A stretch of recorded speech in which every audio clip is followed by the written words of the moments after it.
Now, one of the more interesting phenomenons in the atheist, anti-theist community, and it is the dominant strain of counter-apologetics within the atheist, anti-theist community. I promise, it's the dominant strain. And it is a strain that I call the everything but the kitchen sink approach to counter-apologetics. And throw in the kitchen sink for good measure. Everything approach to counter-apologetics. What is it? It's rooted in ignorance.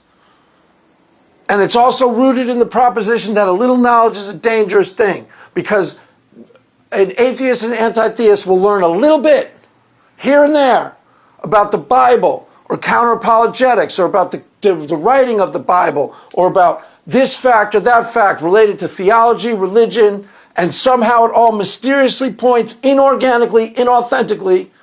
It underscores, see how this, I learned this little piece of information, Craig, you don't get it. What don't I get? See how this points to the idea that God can't exist? You see how this little piece of information totally underscores my worldview? Totally underscores the fact that God does not exist.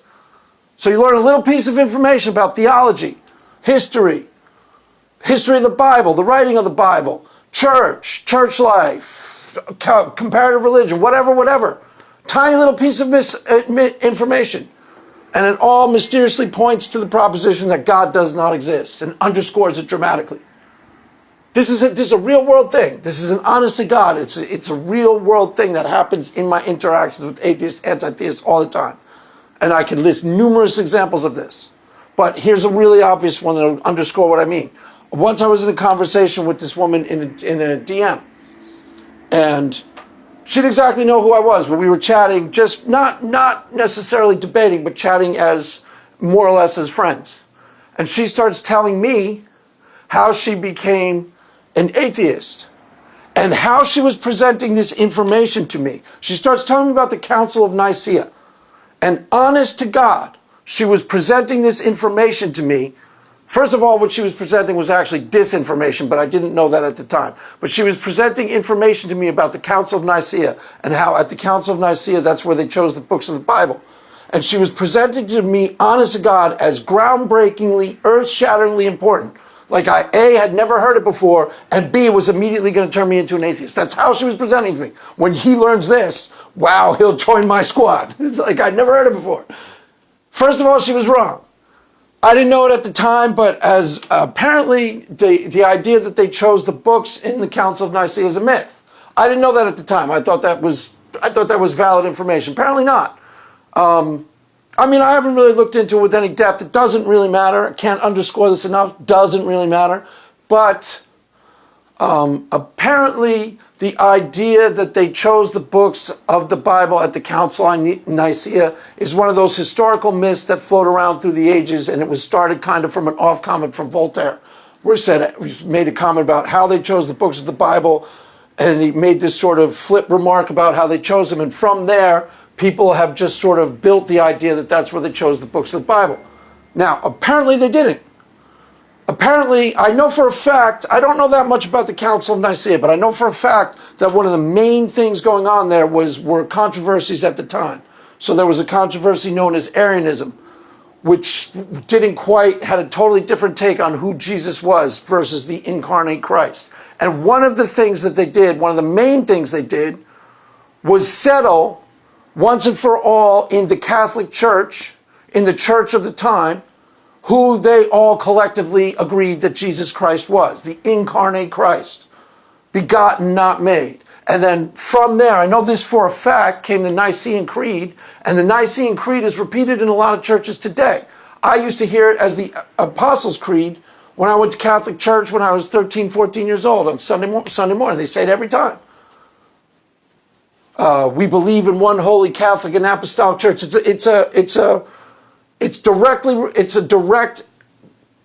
the Nicene Creed, basically, tweaked out a little to incorporate Catholicism, but it's said every Sunday in church. And that's the main body of what they did in the Council of Nicaea, was formulate a collective idea and establish a collective theological idea of who Jesus was. That was one of the main goals.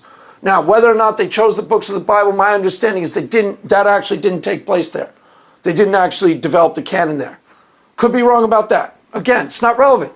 My point in all of this was this information. Yeah, in the Catholic Church, I don't remember it offhand, but they used to say it every Sunday. It goes something like, for our sakes he was crucified under Pontius Pilate, suffered, died, and was buried. On the third day he rose again in fulfillment of the Scriptures. He will come again in glory to judge the living and the dead, and his kingdom will have no end. Begotten, not made. We believe light from light, true God from true God, begotten, not made, something like that. It spells out who Jesus is, what he did, and it's a creed that's spoken, I believe it's, right at the beginning of Catholic service. I haven't gone to Catholic service in 30 years, 40 years, so this is just off the top of my head. It's just, I remember it specifically, and I know for a fact that that is basically the Nicene Creed tweaked out to incorporate Catholicism. So that's one of the main things that happened at the Council of Nicaea. My point in all of this, bringing this up, is that whatever happened at the Council of Nicaea, even if they chose the books of the Bible, it is not relevant. It is totally irrelevant to the proposition God exists, God does not exist. And honest to God, it was being presented to me by an atheist as if it was earth-shatteringly relevant. As if as soon as I learned this, I would become an atheist too. I swear to God, that's how it was being presented to me. And it was really, really, really mystifying. I was like, huh? First of all, I'd heard of the council, presented me like I never would have heard of the Council of Nicaea before. And once I learned that they chose the books of the Bible there, I never believed the Bible again. And I don't really understand how someone can frame it that way to themselves.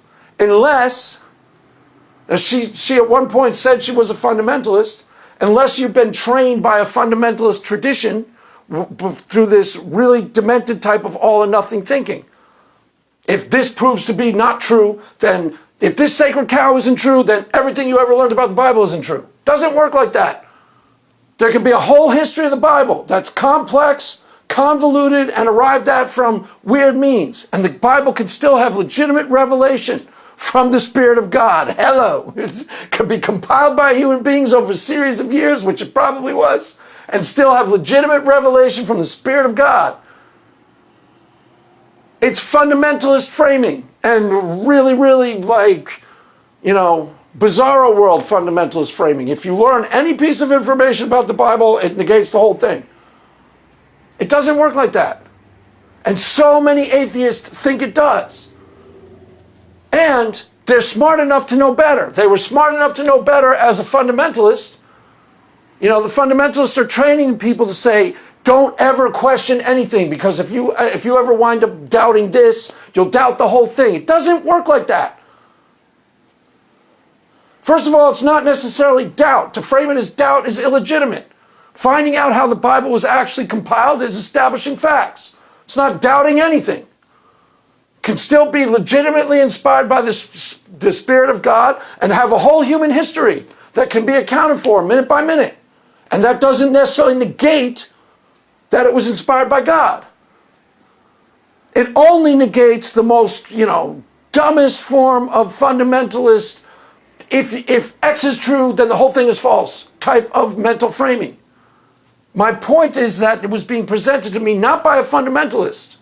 Don't you dare believe the Council of Nicaea happened, because otherwise you're going to burn in hell. It wasn't being framed that way to me by a fundamentalist. It was being framed that way by an atheist, a pretty darn intelligent one too, who should know better, whose bread and butter on Twitter was, how intellectual she could be. And that's about the dumbest thing I ever heard. Once you learn this, you'll never be a Christian again. Why is that? Oh yeah, wow. they just even if she were right, even if they did discuss which books go in the Bible at the Council of Nicaea, if they didn't do it at the Council of Nicaea, they did it somewhere. There's a bunch of other books out there. There's the Gospel of Thomas, and somewhere along the way, people made actual conscious decisions. This shouldn't be in the canon, and this should. And those decisions actually had real repercussions out through history. There's a pretty interesting thing by Matt Dillahunty about one of the books of the Bible, I think Peter. And he does the same thing, same idea. He gives you this information about the Gospel of Peter. I think that's what it was. One of the books of the Bible apparently has a really elaborate description of hell. It's closer to Dante's Inferno than, even the book of Revelation. And originally it was part of the canon, and they took it out because it was tripping everybody out. It was freaking everyone out. And And he was doing the exact same thing, a higher brow version of the same thing that this person was doing, which was a really dumb version of it. But here's some new piece of information about the Bible. And instead of presenting it to his audience as, isn't this interesting, presenting it as, doesn't this really underscore how God can't exist? And no, it's not related at all. It's not relevant. And in Matt Dillahunty's case, he's way smart enough to know better.